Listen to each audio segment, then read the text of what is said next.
वर जोडले गेलेले आहेत धनंजय देशमुख। धस यांच्यावर तुम्ही विश्वास टाकला, मात्र आता धस स्वतः धनंजय मुंडे यांच्या भेटीसाठी गेले होते। जवळपास 4.5 तास एकत्र होतो असं बावनकुळेंनी स्वतः म्हटलेलं आहे। प्रतिक्रिया दिली आहे की संतोष अण्णा देशमुख यांच्या सोबत ते आहेत, त्या लढ्यात ते आहेत। आरोपींना फाशी झाल्याशिवाय ते शांत बसणार नाहीत। सगळ्या घटनेचा ते पाठपुरावा करत आहेत, पुरावे देखील जोडत आहेत, देत आहेत। त्यामुळे अण्णांची माझी या संदर्भात चर्चा झाली नाही। अजून चर्चा झाल्यानंतर मला जास्त माहिती कळेल। मात्र सुरेश धस यांनी धनंजय मुंडेंच्या प्रकृतीची विचारपूस करण्यासाठी आपण त्यांना भेटलो असं म्हटलेलं आहे, तर मग याकडे तुम्ही कसं पाहता?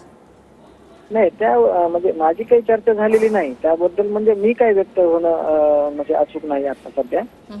ज्यावेळेस आमची भेट होईल त्यावेळेस त्या संदर्भात सविस्तर चर्चा होईल। धनंजय देशमुख इथे सुरेश धस यांनी म्हटले की आपण कधीही धनंजय मुंडे यांच्या राजीनाम्याची मागणी केलेली नाही, इतरांनी ती मागणी केली होती, मात्र आतापर्यंत मी कधीही मागणी केली नाही।